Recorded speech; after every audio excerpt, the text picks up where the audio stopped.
Got it. All right. Welcome, y'all. My name is Andrew Byers. I'm the operations director at Finn River Cidery and vice president of the board of the Northwest Cider Association. And my job is to provide a welcome to you this morning. And I want to say it wholeheartedly, welcome. I'm glad you're here. It's amazing to see all of these names and all of these faces.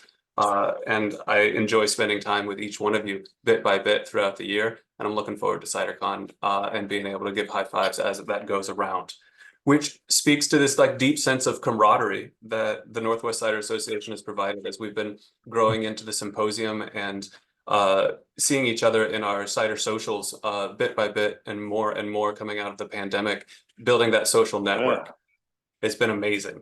And to that social network, pay me $200. Really, Darren? Building that social network is part of the Northwest regional brand identity. It's the sense of continuity between cider houses, the spirit that underlies this craft beverage industry. We are creating that industry. And I see that as a welcome call as well. Come together, let's create the industry in the way that we would like it to be, as a representation of our own friendships and our own professional relationships. That regional brand identity of cider in general, Northwest cider in general, also then leads to this beautiful concept of co-branding that is creating cider connoisseurs. And they are coming to the Northwest to find a variety of ciders. And in those ciders, they're finding a little bit of each one of us. And so the attitudes and the joy that we bring to this group are being reflected in how we present out to the world, and that world who chooses to come back to us and hang out in our corner. And so it's this synergy of regional brand identity, professional support, and co-branding to establish our customer base, to create the cider drinkers of North America. That's what we're doing here today. And again, I just want to extend a heartfelt welcome from the Northwest Cider Association. We're glad you're here, and I'm impressed to see each one of your faces. I know what you do out there, and it's amazing.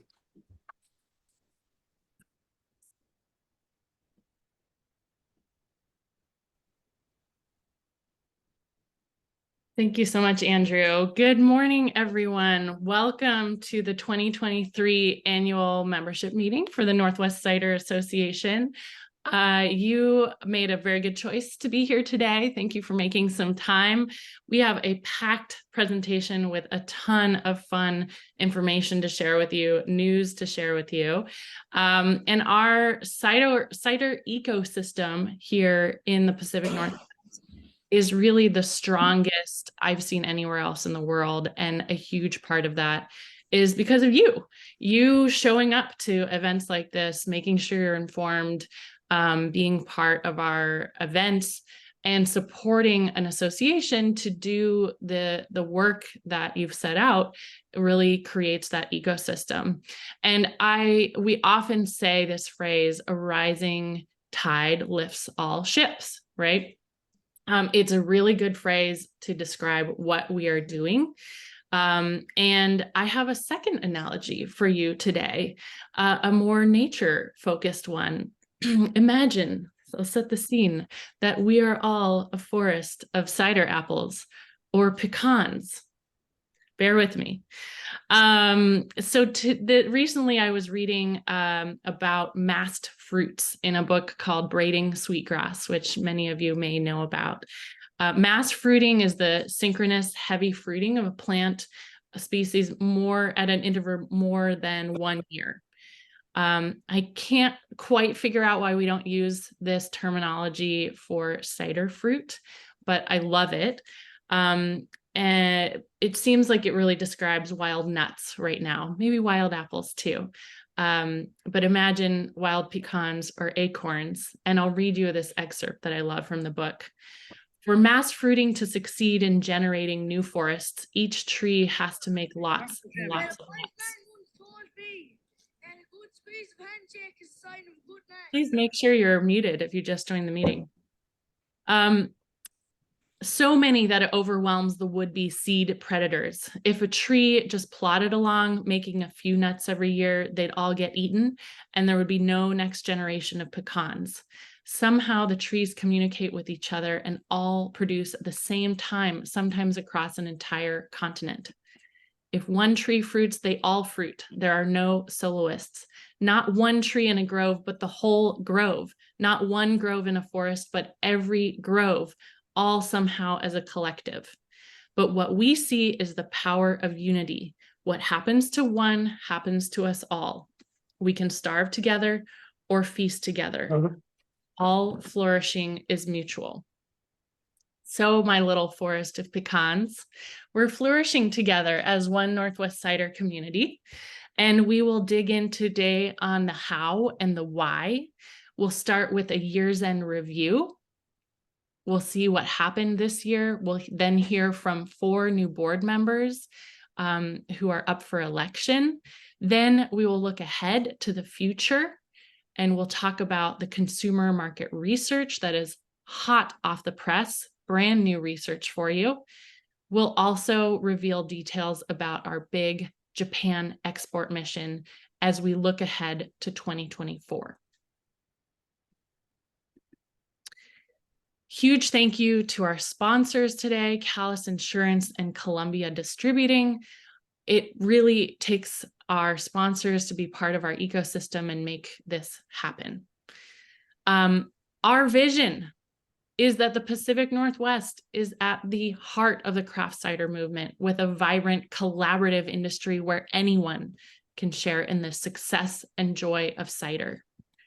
We nurture the community, the economy, and ecosystem of a thriving cider culture for our members and consumers by supporting businesses, inspiring quality, and telling the story of Pacific Northwest cider.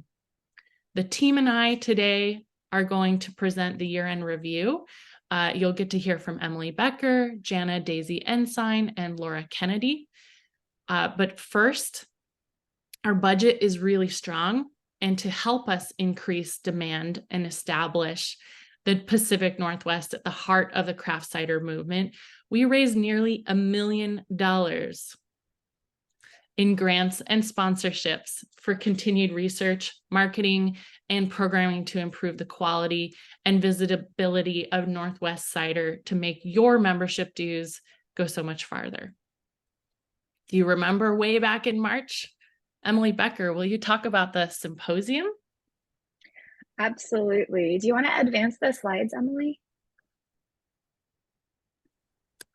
I have been on my end. Let's see why they're not showing on your end. Oh, are they advancing for other people? Maybe just me. No, okay, they're not advancing. Oh, awesome. There were other cool slides. You all missed them. They're great though.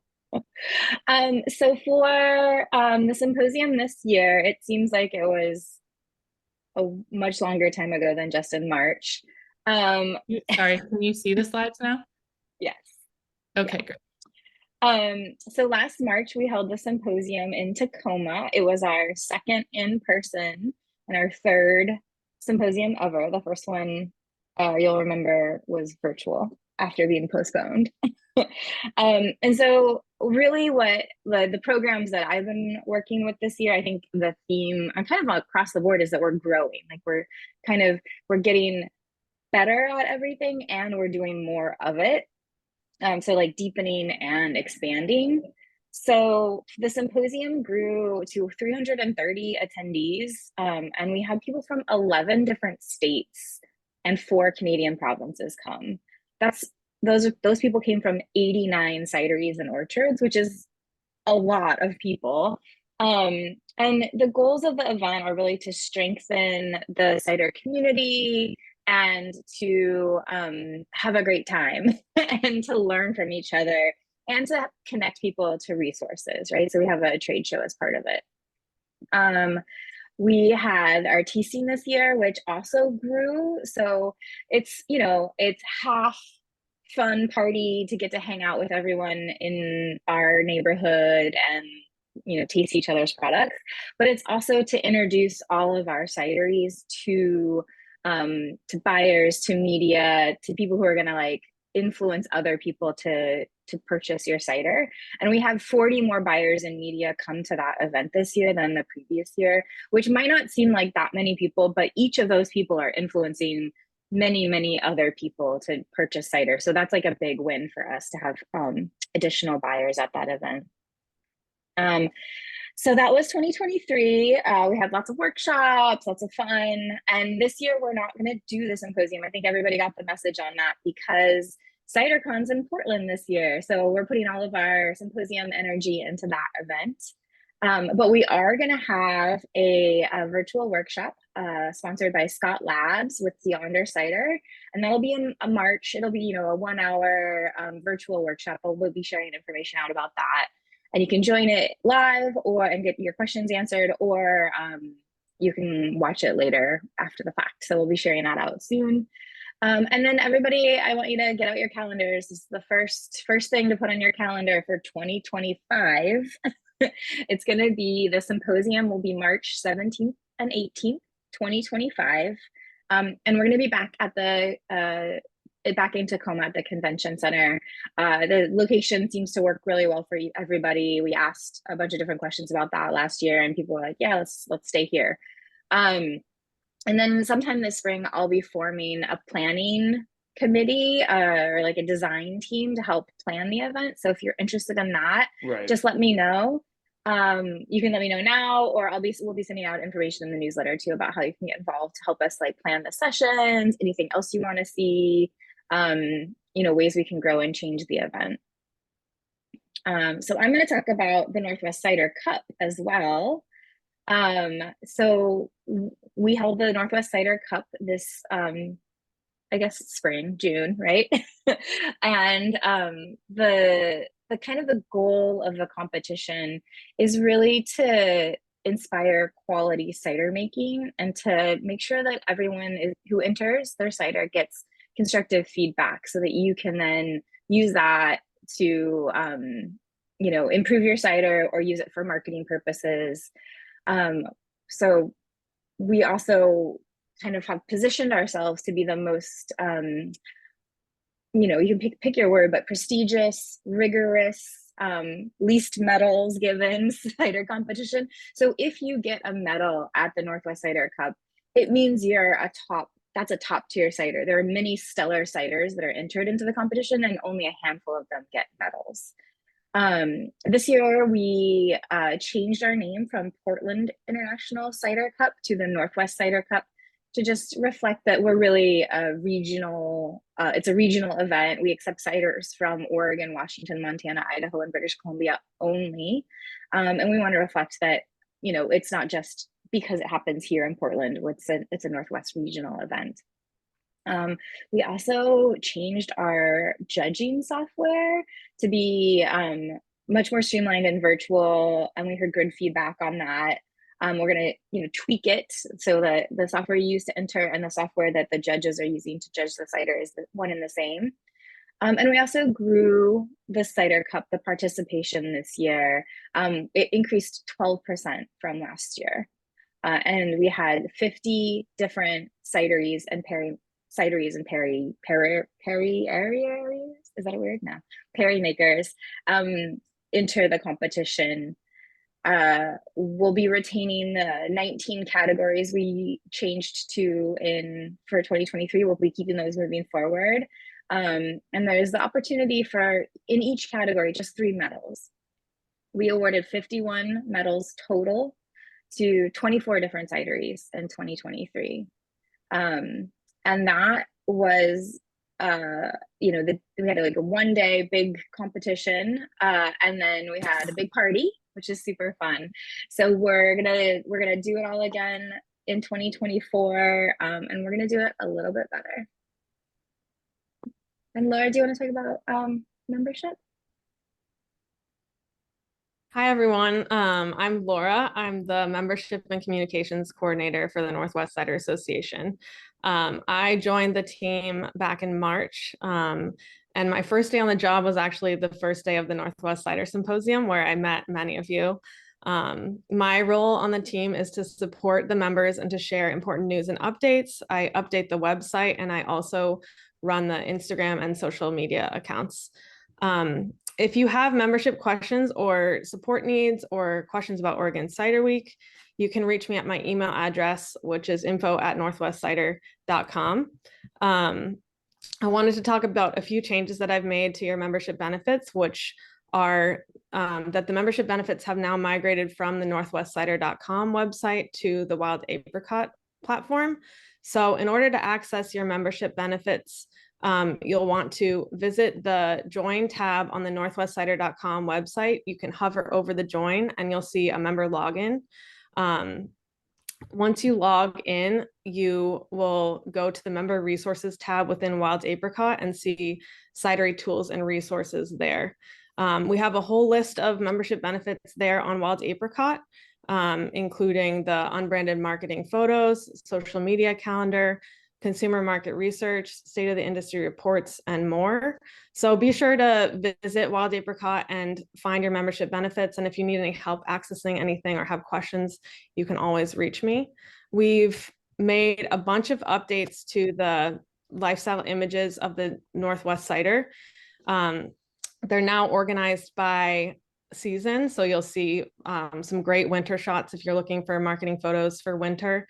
And there's also a folder of generic photos that don't really have a seasonal tie to them within that folder. So make sure you click on that link when you're in the member resources. And we're always updating photos and adding new photos. So feel free to check that out. I also wanted to talk about all the cider socials that we had this year. They're a great way to strengthen our growing cider community. And we had 5 regional cider socials this year. So we were able to host a social in Puyallup at Cockrell Cider. We had one in Kelowna at Scenic Road Cider Co., one in Hood River, Oregon at Working Hands Fermentation, and we had one in Victoria at Victoria Cider Co. And Jana visited Boise for Idaho's first ever Idaho Cider Fest. We're having our final cider social of the year at 19 Acres this Thursday from 4 to 6 p.m. So if you're in the Sherwood, Oregon area, please come out and see us all.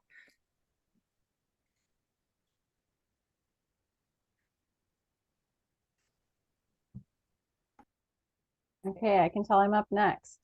First of all, I just want to also say yay to Laura joining our team. Thank you, Laura, for working so tirelessly and doing so much amazing work. We're so glad to have you.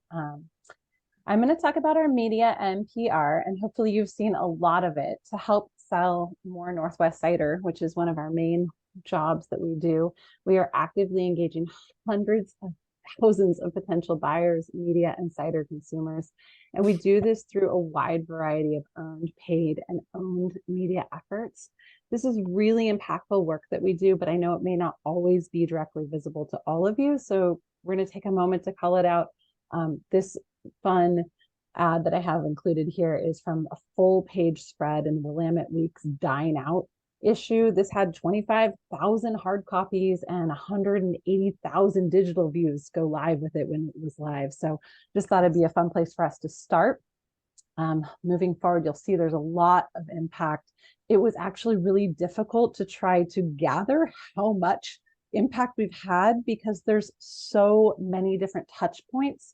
Our multi-pronged strategic approach to PR includes things like writing press releases, pitching directly to writers, to newspapers, to magazines, to TV, to radio outlets.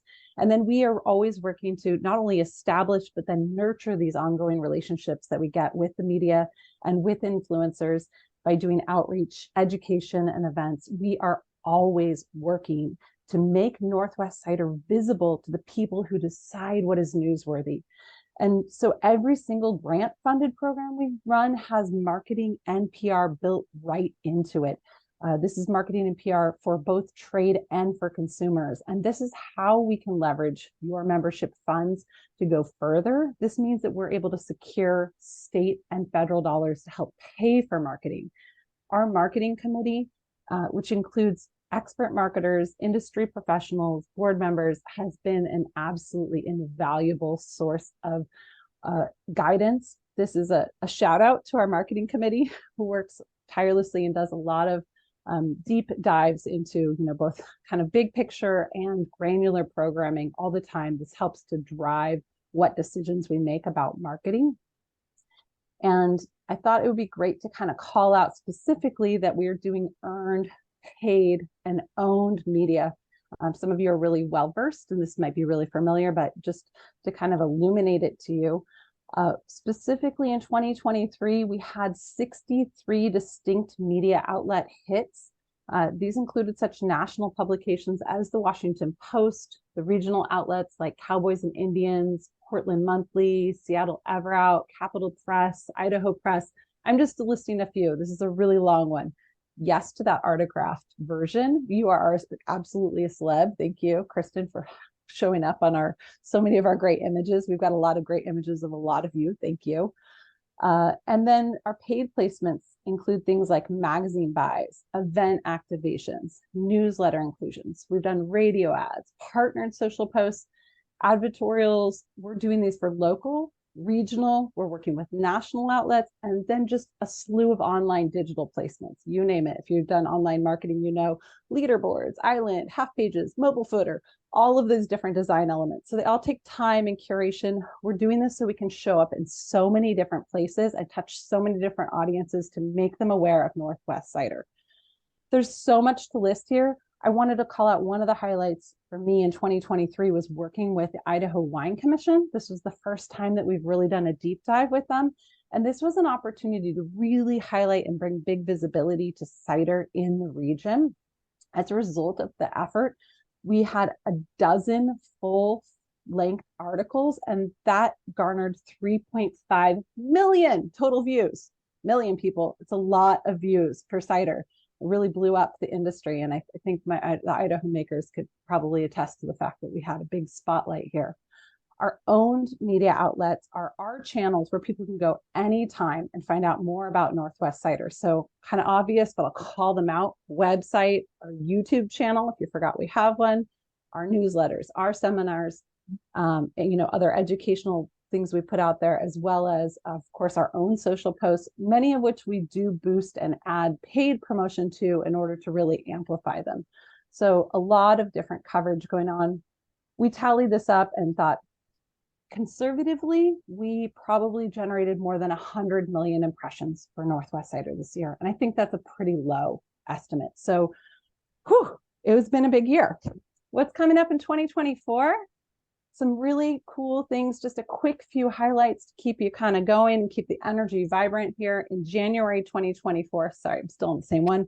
We're going to do a partnership with the Portland Mercury to amplify Oregon Cider Week. We'll talk a little bit more about Oregon Cider Week later. That'll give us a big push with an interactive event map, lots of activations going on with Oregon Cider Week. Spring of 2024, we're going to work with media to amplify our outbound mission to Japan, which I'll also touch on a little bit later.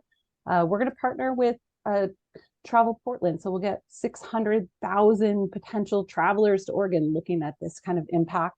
And in summer of 2024, we're really excited for this first time mission to do a huge billboard campaign across the state of Montana.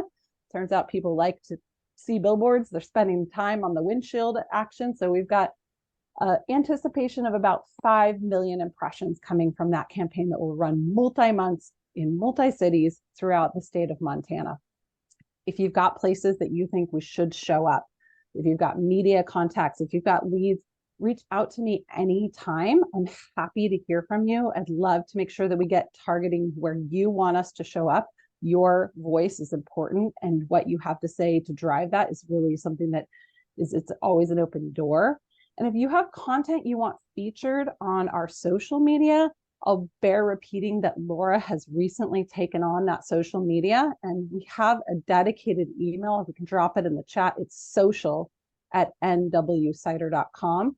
So if you have things you want on our social media feed, please send them that way as well. And that brings us right up to one of our most visible programs. It's going to keep going. It's Northwest Cider Club.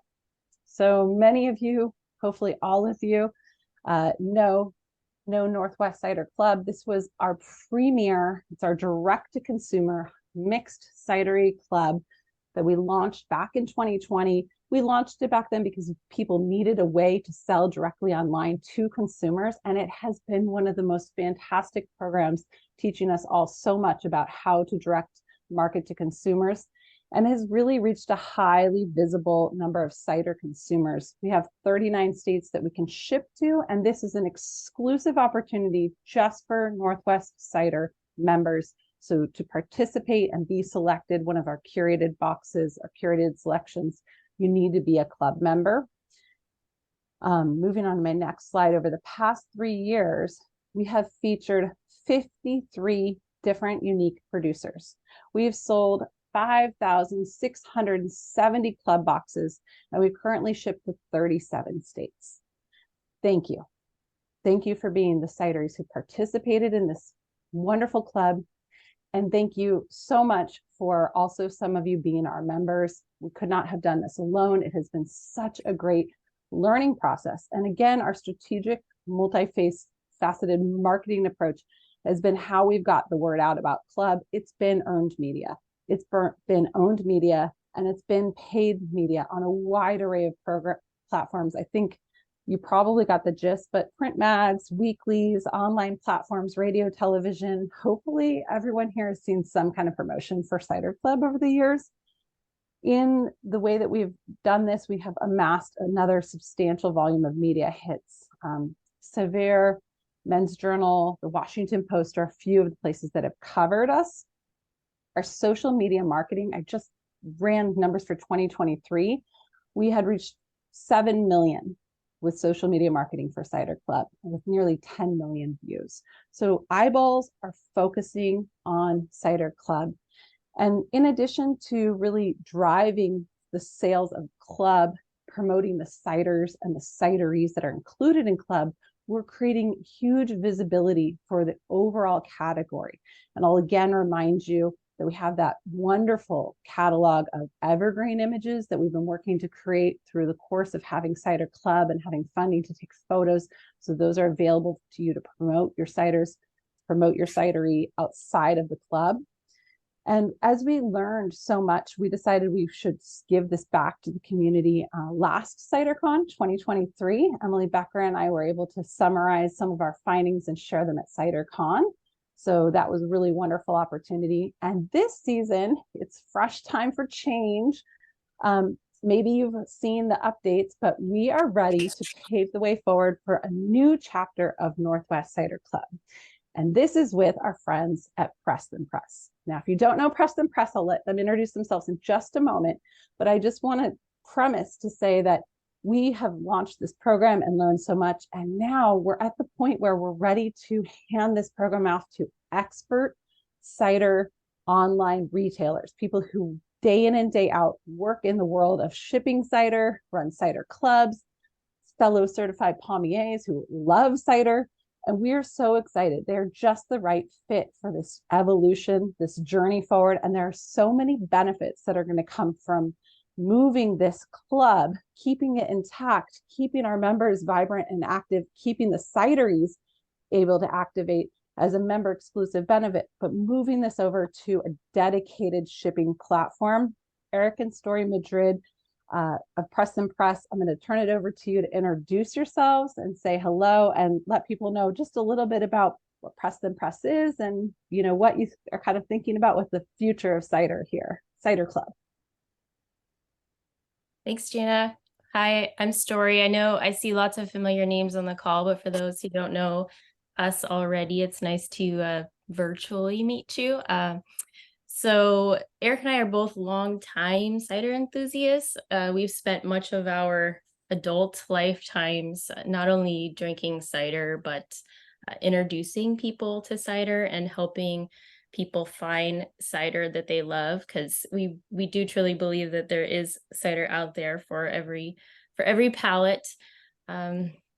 So for a few years now, we've been planning ways to turn our cider sharing hobby into a career of some sort. And in 2022, we finally took steps in that direction. As Jana mentioned, we both passed the certified Pamalier exam in 2022. And shortly thereafter, we took over ownership of Press Then Press. We're an online specialty retail shop for cider. So Press Then Press has been in business for a little over 3 years in total. And Eric and I have been managing it for just over a year now. Seattle is home for our family and our cider shop. We have quite a loyal customer base here in the Seattle area where we do cider deliveries, but we also ship cider to customers across the US to many states. I don't remember the exact number. A significant percentage of our business is curating boxes of cider for customers and helping a wide range of palates and preferences find new ciders to try. That's also probably the funnest part of our job. We love finding cider that you're gonna like. And our goal for Press Then Press is to feature a cider selection that excites the most knowledgeable cider enthusiasts, while also being a platform that provides a service to customers who are just starting to explore the category. We already carry more than 400 different ciders in our shop, and we're looking forward to further expanding that number and working with many more of you who we don't work with yet. Between our existing business model and how we interact with customers, managing the Northwest Cider Club is a perfect fit for our business. There are so many synergies in what we do and how the Northwest Cider Club has been operating that we're also confident the Northwest Cider Association and its member cideries will see our shop as a perfect fit for you too. There will be some small but exciting changes in the Northwest Cider Club moving forward, mostly in the realm of new benefits for customers or club members. We will keep the general structure the same in terms of the box types, how those are themed and how those are curated, but we're also going to allow customers to customize the contents of their box. Emily has shared with us in this process some of the reason folks cancel their club subscription, and a significant number of those were either flavor preferences or perhaps wanting their box to include more ciders they don't already have hyper-local access to. And fortunately, we can handle with both of those things and many more of the different examples of reasons folks haven't continued to maintain their club membership. So we are also expecting more customers will have significantly lower shipping costs and no upcharge for packaging or handling fees. These examples and a host of other benefits we feel will not only draw more folks in, but also improve retention, which ultimately helps us sell more of your cider. There are also changes we hope that are more direct benefits for the Northwest Cider Association member cideries. A lot of those were listed in the announcement email last week. But the bottom line is that Story and I, we want to be a great partner for you all, help tell the story of Northwest Cider, and ultimately help you sell more of it. So for anybody that would like to chat about being featured in a future Northwest Cider Club box and having your products for sale on our site more generally, please feel free to reach out to us right away. No need to wait around. We can start the conversations now.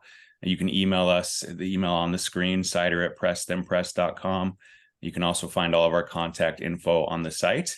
And we're also going to be at CiderCon and Oregon Cider Week next month, of course. So for those of you who will be in Portland too, please make a point of saying hello. And lastly, while we have the chance publicly with you all, I just want to say thank you so much to the Northwest Cider Association for all the work that you've poured into getting this cider club off of the ground and for trusting us to carry the baton from here. We promise that we'll lace up our Phil Knight sneakers and do our best Steve Prefontaine impression and running with it from here for you all. We love what you've built and we're proud to be taking it forward from here. So thank you very much and cheers. I love it. We're so pleased to be passing this baton, and I love keeping the imagery going on today. It's a day of analogies. Well, the moment that is the most exciting of the meeting is board elections, and I want to say a special thank you to everyone who is a current board member. This is a volunteer position. You know, I know all of our cideries are incredibly busy right now running small businesses, independent businesses. And for 11 to 12 people to put their hand up and say, I'd like to volunteer my time to engage with the larger community and to make an impact on our cider category is just incredible. And right now, our current board is so stellar. I absolutely adore working with everyone. You can see a photo from our last in-person meeting, which was in February 2023. And not only are they incredible humans, they're beautiful, so they photograph very well. It is now time for elections for the next 2-year term. So the way our bylaws are written, I'll read it for you, is that the nominating committee shall make known its proposed slate of candidates for the open directors position. All members will vote on the slate of directors, and that's cidery members, during our annual meeting, and each director shall hold office for a term of 2 years, beginning the day they're elected, which is today. The nominating committee looks for a wide variety of things to have a full board.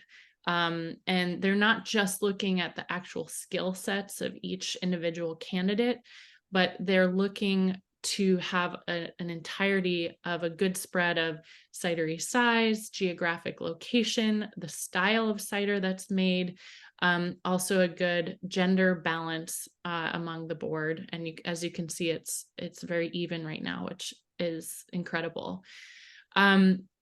So how did our nominating committee pick our exceptional candidates that are running today? They really looked at gender, geographic location. We were looking, of course, at style of cider, size, and then skill sets. We're doing so much marketing now. It was really important to have folks who could think about how we market very carefully, as well as build up the association to be a strong influence in promoting Northwest cider here and beyond. So this year, the board looked at 8 candidates. It was probably the most people who have volunteered to put their hand up this year, and we didn't have space for all 8 people. So it was a really difficult decision, and I really appreciate everyone who offered their time. And even if you were not selected, we still want to work with you and work with everyone. But the folks who are running for new board positions are Dave from Alma Cider, Danelle from Two Town Cider, Andrew from High Point, and Cheryl from Christoph Farms. You'll hear from them in just a second. And as well, we have 2 board members who are up for re-election. Their 2-year term is up right now, and they are offering to run again. So I'll have them speak first. Molly, if you would just say a few words about why you're coming back. If you unmute yourself, that'd be great. Hey, yeah, thanks for letting me talk. I've had a great time on the board the last 2 years. It's felt really important. I think one of the things I love the most about the cider community is it's so relatively small that you feel like any contributions you make to it are actually really important and really consequential. And that's what I felt like on the board. I felt like we're doing work that really impacts people in the industry's lives and their businesses and how the public sees us. And that just feels really great. I love that we are all just this small community that can work together, and being able to be an advocate for the states that don't have as much cider in them has also been really important to me. I'm in Idaho. There's only like 4 cideries in Idaho. So it's really great to be able to kind of advocate for that side as well. So yeah, I'm really looking forward to the next 2 years. I think we're all doing really great work, and I really like being a part of it. Thank you, Molly. Jose, are you around to unmute yourself? Emily, yeah, I'm here. Thank you very much. I first want to thank the everybody here on the call, because the whole cider industry has really welcomed us. I mean, I wasn't expecting that, so it's very grateful. The Northwest Cider Association, it's been a great experience because of how well it's run, planned. Just to see behind the scenes I'm really impressed. So I'd love to keep being associated with it. Our family owns La Familia Cider. We're based in Salem. Our cider is made at Portland Cider's facility. We wouldn't be here without them. And really for me and for our family, we were farm workers. We picked the fruit. So to be on this end of it is just powerful for us. And it's definitely every day is learning. It's changing. And really, my thoughts to be on the board were to give back, because I feel like we've been given a lot. So this is one way we're giving back. And I hope that my voice has helped in my time. So thank you very much. Oh, thanks, Jose. Very thoughtful. Okay, now I'd like you to hear from the new board members. And I'll just also preface, if you're looking for your ballot, if you haven't voted yet as a cidery, you should have received it again. The bundle administrator should have received it again at 10 this morning. And if you're having trouble finding it, send a little chat message to Laura here in the chat. We'll ask you to ratify these nominations. So Danelle, would you like to join us and say a few words? Sure. Hi, everybody. I'm Danelle Cronmiller. I'm the current marketing director at Two Towns Cider House, and I'm thrilled to be here this morning. I'm honored to be nominated for the board. A little bit about me. I've worked I have over 20 years experience growing and scaling B2B and B2C companies. I have worked in a number of industries and a number of states and a number of positions, but they have all spanned some sort of category of marketing, from business development to public relations to traditional marketing to strategic partnerships. So I began my career launching companies down in Silicon Valley, California, launching technology companies, and then made my way to Iowa, where I was a marketing executive for a Fortune 200 company with big teams and big budgets, and scaling that company to grow substantially. And then as a native Oregonian, I had my sight set on returning back to Portland, Oregon, or bust, and got as far as Corvallis and found this wonderful community here in Corvallis. I spent some time at Oregon State in academia, marketing and developing relationships for the university, but always kept my eye on this wonderful growing company here in Corvallis called Two Towns Cider House. So I was thrilled when a position opened up here and I could lend my marketing background to help grow and scale this amazing company. And I'm very much interested in the board because I'm passionate about cultivating relationships and growing industries that I'm passionate about and where my community is. So I'm hopeful that my background, my kind of range of background in marketing and strategic relationships and building companies can make an impact on the Northwest Cider Association and this beloved cider industry. Thank you. We're so excited to hear from you. Dave from Alma Cider, would you like to go next? Hey there. Can you see me and hear me? I'm Dave. I'm with Alma Cider, and just to let you know a little bit about my parents immigrated to the U.S. in 1980. I was 2.5. My family is from Chile.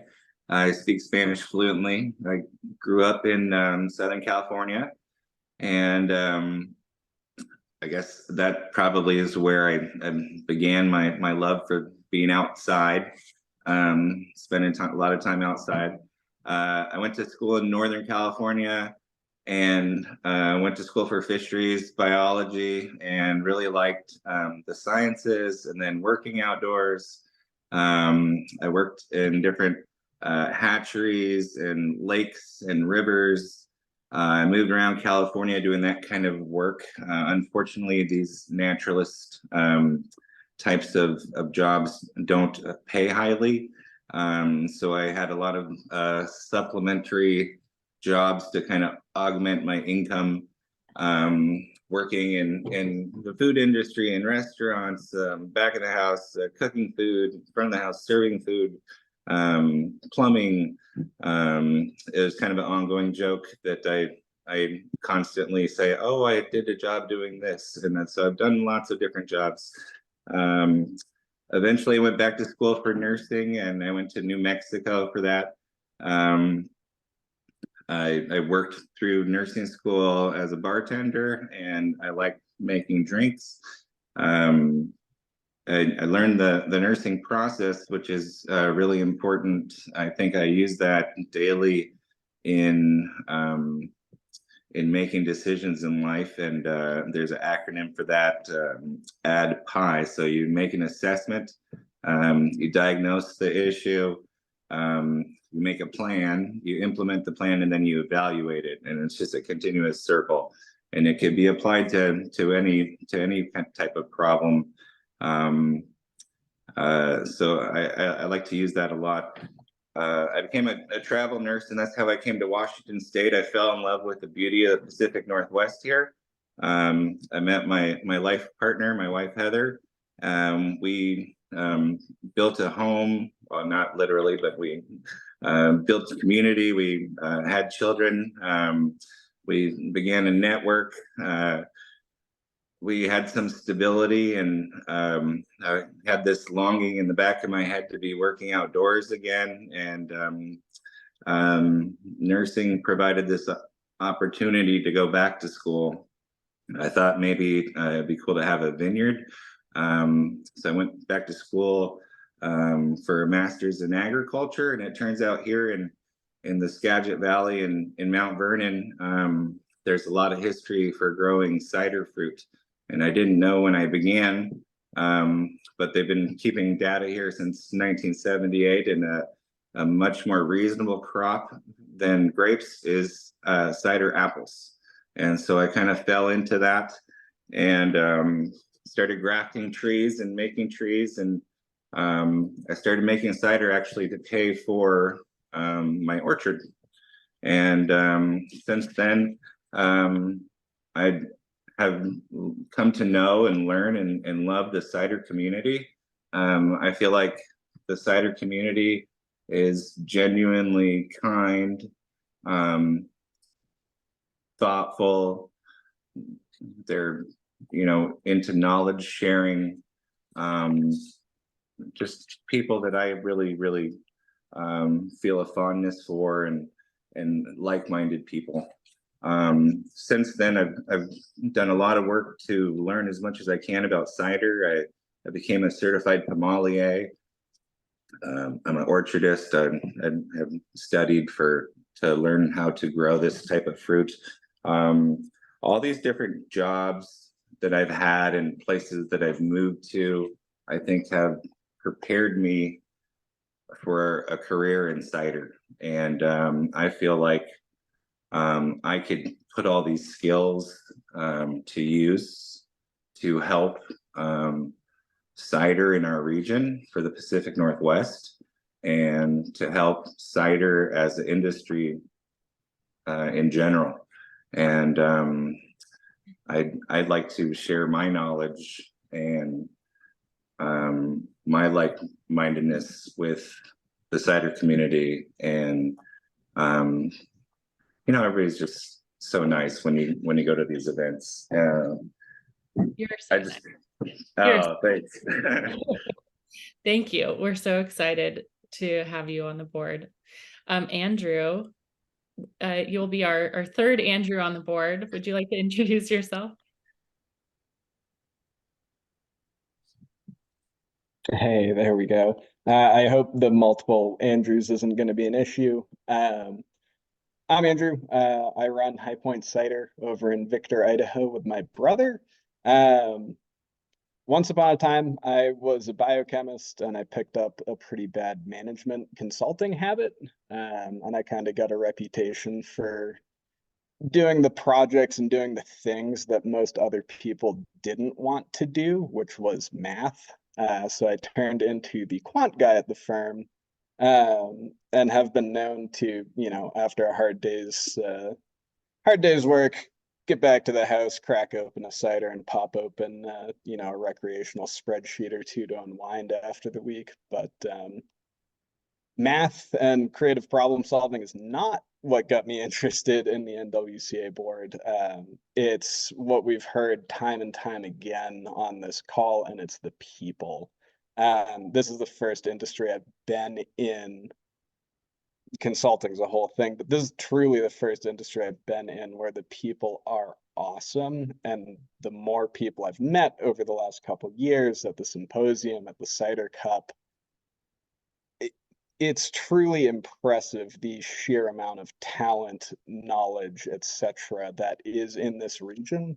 And I'm really looking forward and trying to give back to that community because everyone on this call is so awesome. Thank you so much, Andrew. And last but not least, our Pulitzer Prize winning Cheryl Wooden.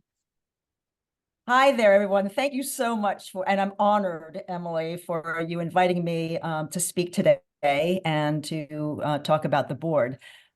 We have benefited so much from the Northwest Cider Association. Emily, Jana, and Laura, you've all been very, very helpful to us.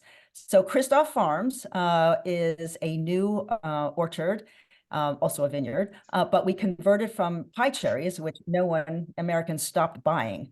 And so we had to think of something, and we thought about, what about the cider industry? And we discovered that it's this wonderful, exciting, growing industry. So we jumped on board, and we've loved it ever since. I have no background in cider. I have some background in sales and marketing, not as much as Danelle probably, but I also have some background in media and communication skills. So I think that's where I can help the Northwest Cider Association and give back and hopefully help broaden the scope of the reach and also increase the number of cider lovers across the country. Thank you. Well, as you can see, it is quite the lineup of new board members. Just to remind you, each dues paying cidery in our membership should have received your ballot to ratify the board's nominations. If you have not seen it, again, just send a little note in the chat to Laura, but we would like to close the ballot in about 5 minutes. So there's a slide for that. Time to turn in your ballots. I was looking at the sheet before they started speaking, and many folks have already voted, and it looks like everyone will be ratified. I can confirm it at the end of the meeting, but I'll do a soft congratulations right now. It looks like the membership is happy with our board's nominations. So we will look ahead now to 2024. Jana, do you want to talk about our consumer market research study? I'll unmute myself. This is kind of a great bridge item because the consumer market research happened in 2023, but it is definitely going to be part of our process in 2024. So as many of you know, we conducted consumer market research this last summer, but before I dig into the process and the findings, let me just re-ground you on how we got there. So many of you will remember, but I'll say it out loud because it was such a big part of our 2022 process that we went through a full strategic planning process. This was very lengthy, it was intensive, it was thoughtful, and it resulted in a brand new, really robust 2022 through 2025 strategic plan. And that led to us developing also a marketing plan. And these help to drive and define our work So these two documents I'm referring to, strategic plan, marketing plan, they ask us to define our target customer. We're always working to help sell more Northwest Cider. They ask us to put Northwest Cider in front of media and influencers. And they ask us to help the members, you, better position yourself in front of gatekeepers. And when I say gatekeepers, and I will use that term again, I'm talking about the people who make decisions about placing cider on shelves and restaurant menus. Many of you already know who that is, but I'm just going to, quickly remind you, it's not just, bartenders and people who do buying, it's also distributors. Again, it's, those folks who are influencers. There's a lot of different people who help hold the key to this. And so those are the people we also want to help position you in front of. By spring of 2023, after these really radical years of changing consumer behavior, ping pong, if you remember, for those years of sales, how do we sell? How do we pivot? We knew it was really time. We heard it from cider makers. We heard it even from buyers and gatekeepers that we needed to have more up-to-date post-pandemic consumer market research. We last had done really extensive consumer market research in 2017, and we knew that the consumer cider knowledge and attitudes were changing. So there was a clear need for doing the market research, but this is a huge project. What does that mean? So I'll take you to the next slide. This is where we begin our iterative process to get ready for market research. Obviously, it's a huge open field. Again, we are guided by that 2023 through 2025 strategic plan, our marketing plan. And again, that marketing committee is really our steering committee where we met 2 times a month for a full year cycle to get everything organized in terms of what questions should we be asking. We looked at all the existing data we could find. And I know many of you are data geeks, some of you are, and there's a lot of good things out there. We can look at things like Nielsen data, 3-tier beverage. We looked to other folks in the industry and the research they've done. We looked at things like Washington State University Extension Office's most recent kind of surveys. And then we found, where are those holes? Where are the things that we're not seeing that we want to see so we can better understand who the Northwest cider consumer is, the people who are going to buy the cider. And then we also asked for your input. We asked for cider makers to complete a survey and say, what do you want to know about cider consumers? What is going to help you to drive your sales, to make decisions that is going to affect your day-to-day work and your bottom line? And thank you for those of you who responded. We loved hearing from you, and this is always helpful. And then again, another tier of information is interviewing gatekeepers. We had to talk directly with people, the person who's making the decision at the retail outlet, the person who's a bartender, and say, what would it take to get people to buy more cider? What do you think the barriers are? What do you need to know about this consumer? So all of this gets kind of cajoled, refined, it's in multi-tiers of months and documentation, hours and hours of discussion. We bring it to the board, we work with the marketing committee, and it starts to coalesce into what we want to know. So at this point, what we had really heard echoing loudly was that we want to better understand a warm audience. We want to better understand people who are actually buying cider now, some of the time, and see how we can move them forward to buy cider more of the time. We're not going to focus our energy on the folks who are never buying cider. That's a different market. This is what we decided based on all of the inputs was we are going to focus on folks that I'm going to call cider curious. People who are buying cider some of the time, but they're not all the way in necessarily.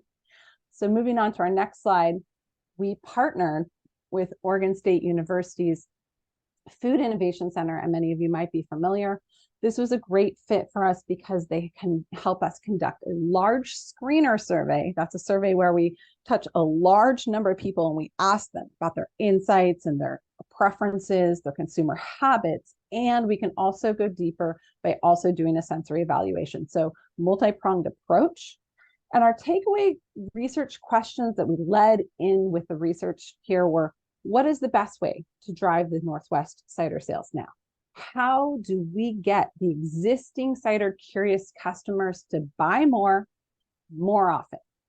Again, we're deciding not to focus on that that kind of small niche population of folks who are not really buying cider, we're saying we already have folks who are interested. How can we help move them along? They seem like our easiest place to grow our sales. And we want to move them through the pipeline to become more robust consumers, more confident consumers. So moving along on my next slide, we worked with that cidery input, the board of directors, our partners at OSU, Food Innovation Center, and we developed a really robust study. Some of you might have seen this flyer before, paid cider taste test. This is what went out via multiple different channels. It went out via newspaper, television, email, and then I included in here the Oregonian. They printed it. Are you interested in trying hard ciders? OSU will pay you to try them. So this response was kind of overwhelming. It was fantastic. 3,800 regional cider consumers clicked in and started to do this survey. Now, this was for our for our screener. So this is, that online survey. And we're encouraging folks to fill that out. They need to be available for that July 19th, 20th date to come in and do the sensory evaluation to really complete the full survey. And so some folks obviously may have dropped out because as a result of not being available for that. There was a small incentive, $50 for folks who wanted to fill out do the sensory component as well. And the impact of sending this out was pretty awesome. We can go to next slide, and find out that we had 2,845 people complete the survey. This was the most respondents the Food Innovation Center had ever had. If you're not familiar with the Food Innovation Center, they do sensory evaluation day in and day out.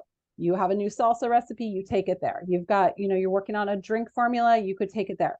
People are constantly iterating their products. This was the biggest impact they'd ever had. They didn't even send it out to their list. This was just from those data points that I just mentioned in terms of, sensory touch points, getting it out through newspapers, through flyers, they're going in, picking it up. People are interested in cider. They're curious about cider. They wanted to participate in this. So this was a pretty great way to start. The folks who filled out this survey, they're folks who, again, we're kind of finding that sweet spot. They're folks who reported drinking cider occasionally. Remember, that's what we heard. People said, let's find that specific niche of people. We don't want the people who are totally cider fans. I'm hardcore. I love cider. Those are great people, but they're not the people we're trying to convert. We're not looking for just I've never had cider before people. We're looking for that warm, sweet spot right in the middle. These were also folks, as we kind of found our smaller niche, who are earning 50K or more. We wanted people who are going to be likely purchasers of cider, the people who are the primary shopper, and again, people who are available for those sensory test dates. The kinds of things we asked them in that survey, this is fine, is we asked them about their current consumption of alcoholic beverages. We asked them about their previous history with cider. We asked them their reasons for drinking cider. We asked them their reasons for not drinking cider. We asked them when, where, and whom they drink cider with. We asked them about styles. We asked them what matters most in their purchasing decisions, what would influence the future consumption, and we got demographic details. This is a huge body of research. Actually, we go back just one. Thank you. And then if you'll go back, maybe two. From the folks who filled out that screener for that whole screener survey, just 117 of them. So remember, 2,845 people completed the survey. Then we took 117 of them and we invited them to come in and complete a 1-hour sensory test. And we also added in impromptu, because Michelle, who's on our team, is amazing and a great researcher, an informal focus group. And we did that in the summer, July 19th and 20th at the Food Innovation Center. Okay, thanks. We can move forward. And so as a result of that, I'll show you the folks who responded real quick. If you'll go back one more time. Yes. So these are the folks who responded to our screener. So I want you to see who they were. Again, we ended up with that kind of 75K and up for 40% of our respondents. The demographics trend pretty close to the sort of Portland demographics. We had a little bit more of an educated population, and you can see some of the gender identity here. So we just wanted to kind of put that out for you. Again, we're doing a quick snapshot, and so we'll keep going forward. The work of the analysis, we'll go back one more. So the work of the analysis is here. We took a bunch of photos. I completed the evaluation myself just to kind of have that sensory experience. So let me walk you through it. Each hour, a group of people come in and you get set into kind of a cubicle. It's really a sensory deprivation booth. It's intended to reduce any other noise, sound. So you see you're just in that little cubby with your computer. Open up the door and they slide in a cider. We've got 5 people on the other side who work for Food Innovation Center. They've got 2-ounce samples of pre-selected ciders that have been carefully selected to represent different styles and sweetness levels. Then the participants taste each one at a time, answering this battery of different questions about aroma, likability.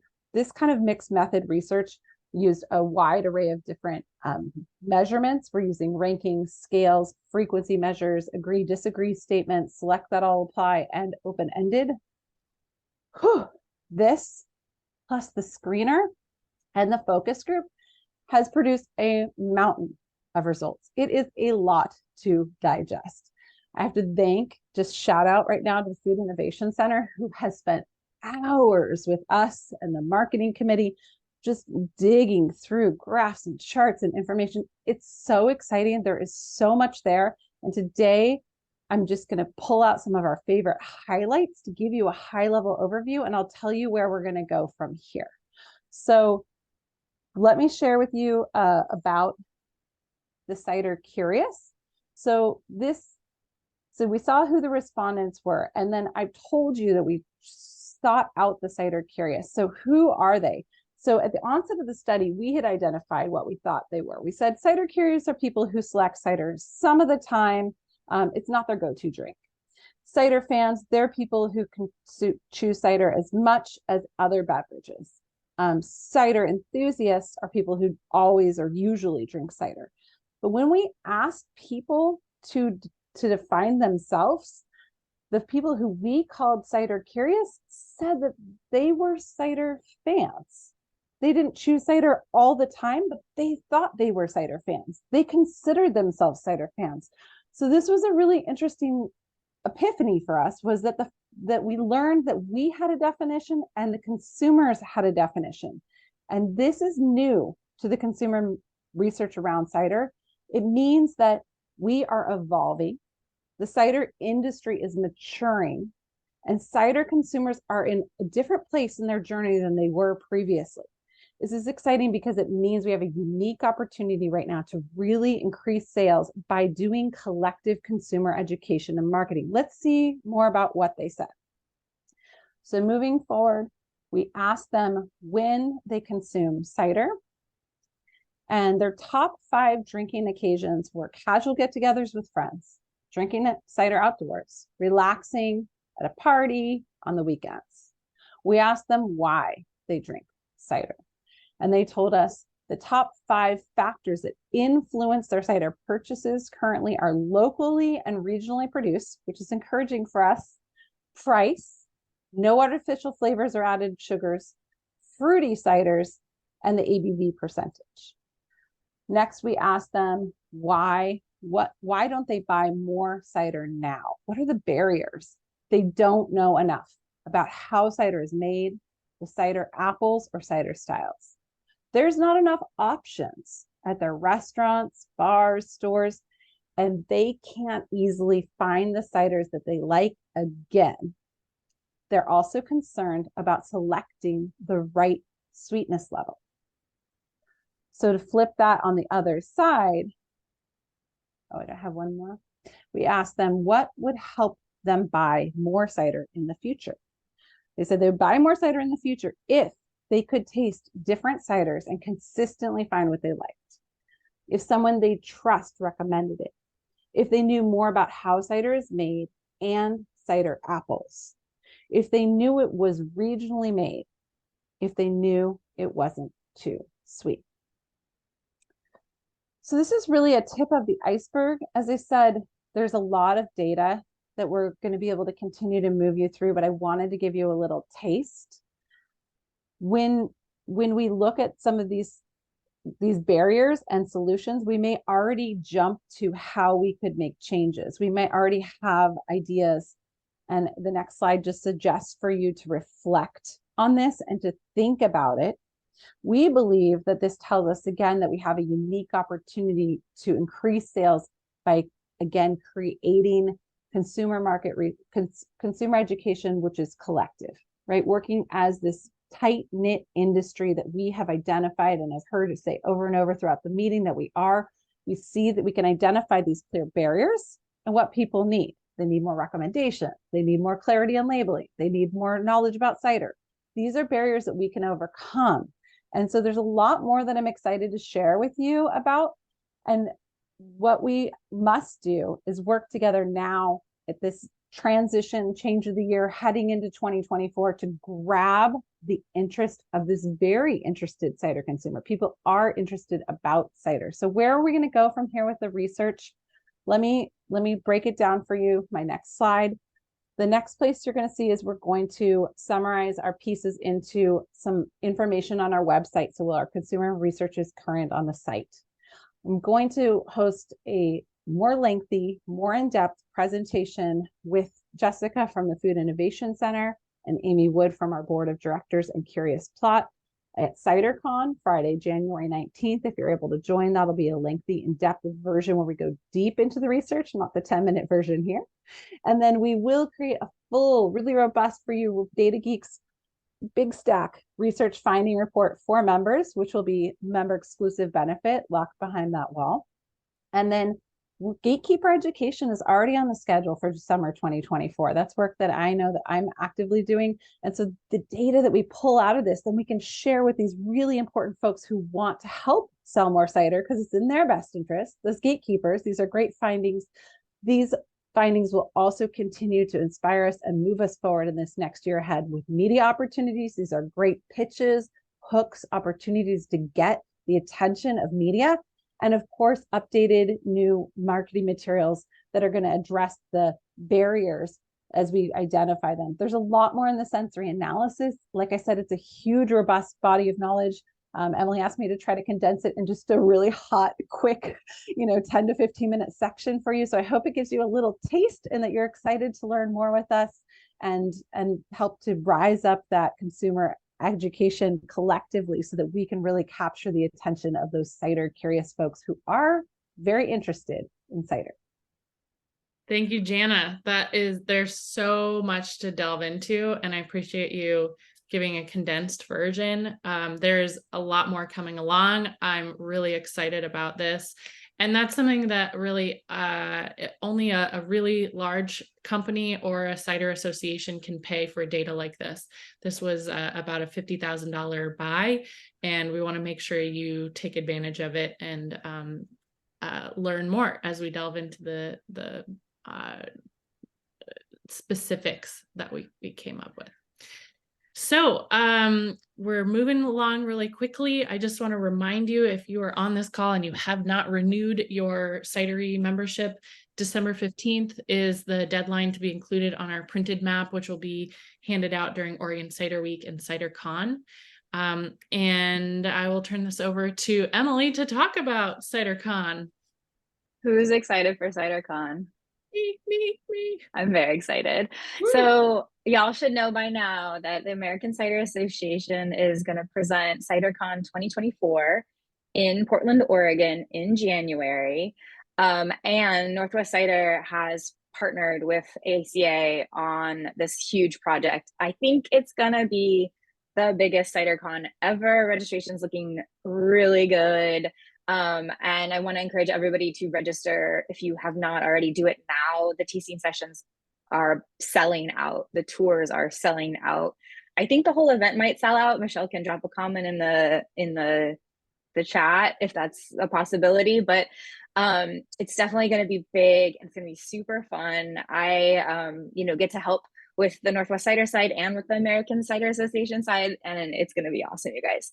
So Northwest Cider is bringing several pieces to the to CiderCon, and I just want to tell you all a little bit about them so you know where we're featuring Northwest Cidermakers. So the first part is in the tours. We're having tours on Monday, Tuesday, and Wednesday, and CiderCon starts on Wednesday for most people. So we've got 2 overnight tours, one going to the Seattle area, one going to the Olympic Peninsula. And then we've got day tours to the Gorge, to the Willamette Valley, and we're doing a food pairing tour in Portland. And then there's also an open house at 2 towns on Wednesday. And we're sending a bus of people down there. Y'all can drive down if you're driving in. So across those, we're featuring 16 different Northwest Cider Association members and only members on the tours. We had a lot of people who wanted to be featured on the tours, and we unfortunately, or I guess fortunately, we were able to just draw from our membership. So another membership benefit for y'all. I see that Nick says he wants to add more tours. They are selling out. Yeah, 2 are sold out currently. So unfortunately, we're not going to be able to add anymore. Sorry. So yeah, so sign up now. Just letting you know, it's a lot of money. I just paid for the buses this morning. It's a lot. We are also presenting a preview hour for media and buyers, mostly focused on media, before Cider Share. Cider Share happens on Wednesday, late afternoon, early evening, and it is always the like bonkers taste everyone's cider, so much fun cider of like welcoming reception for CiderCon. And this year we're going to add an extra hour at the front to feature 25 Northwest Cider Association members. There's going to be 70 cideries total in Cider Share from across the world. We have a large international contingent this year. But Northwest Cider members are 36% of the cideries that are being shared at Cider Share. So we're going to bring it big and we're excited to bring in we're actually giving stipends to media, and we have contracted with a media person. I actually don't know what we call her. She's amazing, Loda, and she's actually reaching out to media people that she knows across the US saying, hey, come to CiderCon, we have money for you, we're going to help you get on a tour so you can see what's going on in the Northwest and with cider in general. And then I think something that kind of gets downplayed a lot is the trade show. But it's gonna be so fun this year. There's gonna be the ink bus, which you can get a tattoo, like a real permanent tattoo at the trade show. There's gonna be donuts, there's gonna be pinball competitions, there's games. It's a really fun environment, and you get to connect with our allied supplier members as well as the vendors at American Cider Association. So a lot of the friendly faces you see on the call today are going to be there connecting you with the resources and the products that they have available for you. So if you're thinking about, buying a piece of equipment, finding a new brand manager, getting new tap handles, new flooring, like whatever it is, think about what you might be wanting to do in the next year or two and bring your questions and everything to the trade show. And I'm going to end there. Laura, do you want to talk about Oregon Cider Week? Yeah, Oregon Cider Week is returning in conjunction with CiderCon. So from January 13th to 21st, we'll be hosting a slew of events across the state of Oregon.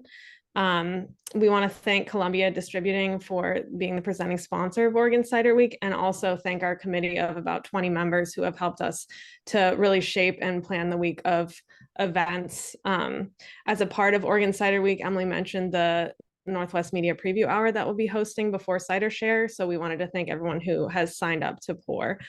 And if you go to the next slide, we'll see that we've completely redesigned the Oregon Cider Week website. So take a minute to visit OregonCiderWeek.com and check out our calendar, which is now live with a running list of events. And we have a list of venues with expanded Northwest cider selections during the entire week, which is also on the calendar page. So you'll be able to check out locations that are offering expanded cider selections, cider food pairings all week long, in addition to these one-off events on the calendar. And there's also going to be a map which shows you where in the state events are happening, so you can plan to go to ones that are near you. So if you plan to come to CiderCon, make sure you check out the calendar and put some of these awesome events on your own calendar and really show up for Cider Week. And on the next slide, you'll see our Oregon Cider Week poster, which we are working very hard to get out across the state before Cider Week. We'll be working with a distribution company to hang hundreds of the poster and to distribute thousands of handbills and maps across the Portland metro area, just leading up to Oregon Cider Week. And if you're looking to hang a poster in your cidery or to give to your accounts, you can visit Schilling Cider House in Portland or Portland Cider House on Hawthorne. They'll have a stack of posters that everyone can go and get a copy for yourself. We're also partnering with Portland Mercury's Ever Out calendar to spread the word. They'll be emailing to their list of 60,000 subscribers. And we're also doing some paid ads to really get the word out so consumers will know that Oregon Cider Week is happening and people will be at the events. And I think Jana will be talking about the Japan trip. Yeah. Thank you, Laura. I'm so excited for Cider Week. So much good work. I'll be really quick. This is coming up, so we'll get closer and we'll have more details. If you've been tracking, you know we received a grant and we've been doing work on an outbound mission to Japan. We're really excited to be working with a handful of cideries, and we are doing this work to increase cider makers' understanding of the trade barriers and regulatory constraints around selling in the Japanese market. We're working to gain more market information, get product exposure, and connect with buyers and media. We're also really focused in on specifically the Japan Cider Cup, which is happening in 2024 in April. And of course, we're working to just generally promote awareness of cider that's made here with Oregon fruit as a premium product in Japan and in Oregon. We're working with folks now to aggregate a mixed palette of cider that is going to ship overseas very soon. Very exciting. A lot of background work. So the cideries that have been participating have been learning the process of doing their paperwork and getting ready. And all cideries, if you want to bump it forward for me, please, will be invited to participate in the Japan Cider Cup. So part of our mission, obviously, is the specific cideries who are participating, but we want to continue to offer educational opportunities for all cideries. So first and foremost, as we learn this paperwork process, this will be something that we can share later on.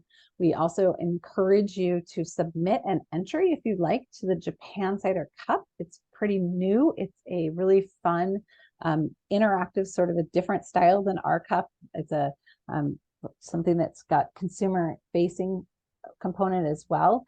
And we have some dollars set aside still for folks who want to enter their own cider in the Japan Cider Cup. So go ahead and message me if you would like to participate in the Cider Cup and send your cider to Japan. I'd be happy to help you with the stipends that we have available. They're a limited number, so first come, first serve, just reach out to me.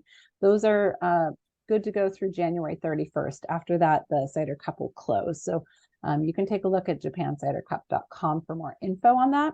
And then I wanted to let you all know about an export readiness seminar. We're working with the Oregon Department of Agriculture and offering a quick 30-minute session. It's going to be a kind of overview.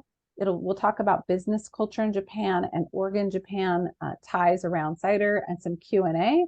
Teresa will be leading that who's the International Trade Manager at the Oregon Department of Agriculture. It's free.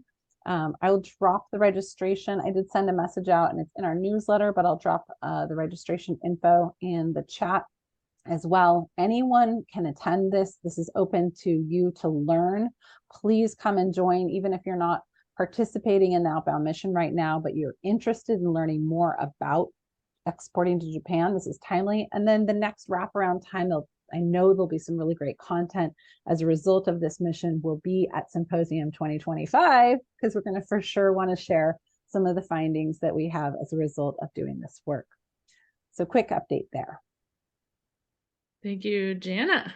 Next slide, I believe, are our dates. So keep in mind dates for next year. Cider Cup. Maybe I passed it, or maybe I didn't make a slide. Oh, there we go. Cider Cup this year, we've picked the dates. I'm really excited. April 10th through May 15th will be open for entries. The actual competition will be June 3rd at Columbia Distributing in Wilsonville. And the party will be June 20th at Portland Cider's production space. So it should be really fun. There is a free entry for the first 40 companies that enter, and that's sponsored by Y Yeast. So that's new this year and very exciting. Also, Cider Socials. We are looking for hosts this year. We generally are aiming to host 5 next year, one in Bellingham, Wenatchee, Montana, Eugene, Bend, generally. So if you're kind of in that vicinity and you want to be a host, we'd love to hear from you. If you're not and you're really excited to host, reach out and we'll try and make that happen as well. We know that it's really important for us to gather and to spend time with each other, to share knowledge, to network. So I'm so happy that we can bring these back now. So thank you to everyone who voted. The results are in, and we definitely, all 6 board members are officially starting their term now. And I want to say a huge thank you to our 3 outgoing board members, Kristen Fix, Luann Casares, and Cassandra Schwartz. They've been incredible women on our board the last 2 to 4 years who have really moved us in a great direction. And I'm so appreciative. And I hope that you still hear from them regularly. Maybe we'll get Kristen to be the MC at the Cider Cup party again. I think she got a lot of great feedback there. And remember to join us on Thursday. That's in 2 days at 19 Acres from 4 till 6.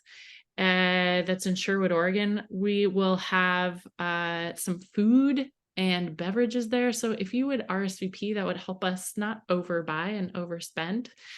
I think you didn't see the slides earlier, but I do want to thank again Callis Insurance and Columbia Distributing for sponsoring this meeting, and to Fruit Smart and Northwest Naturals to sponsoring the association generally and creating a backbone budget for us. And I know both are here attending and participate, and I really appreciate you guys. So I think we did the song and dance pretty well, pretty on time. I'm going to stop recording, but feel free to stay on here and chat. I know a lot of folks like to do that at the end of the meeting every year. So thank you so much for attending.